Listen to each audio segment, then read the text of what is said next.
নমস্কার, গুরু কৃপাহি কেবলাম।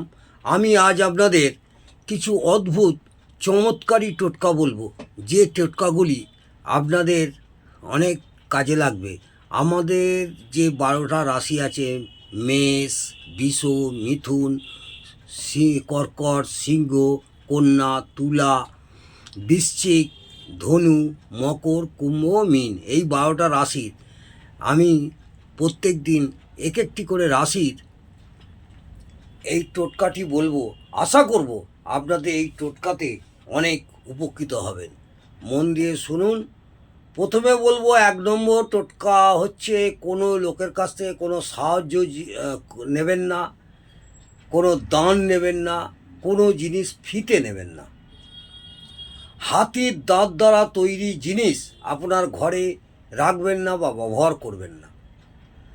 লাল রঙের রুমাল সব সময় ব্যবহার করার চেষ্টা করবেন। আর দিনের শেষের বেলায় গরিব বাচ্চাদের গম এবং গুড় দান করুন। মাঝে মধ্যে যখন সম্ভব হবে গরিব বাচ্চাদের গম এবং গুড় দান করবেন। বাঁ হাতে রূপোর একটি আংটি ধারণ করবেন, অনামিকা অথবা তর্জনীতে। সাধু, সন্ন্যাসী, গুরু, মা, বাবা মাদের সেবা অবশ্যই করবেন এবং তাদের আশীর্বাদ নেবেন। কালো রঙের মানুষ, কানা এবং অপায় হিজড়েদের থেকে একটু দূরে থাকবেন।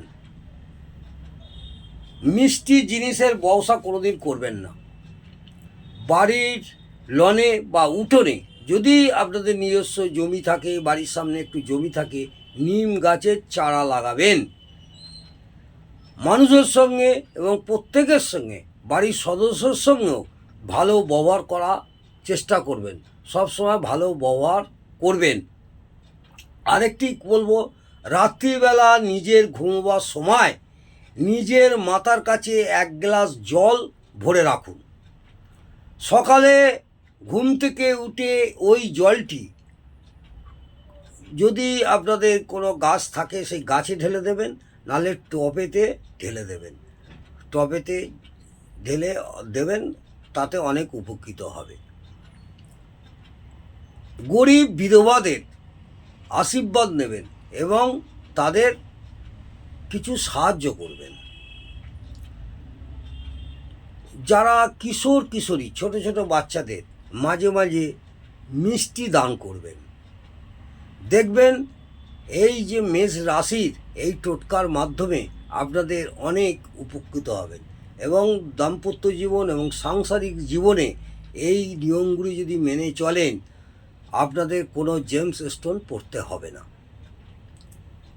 নমস্কার, জয় মা তারা।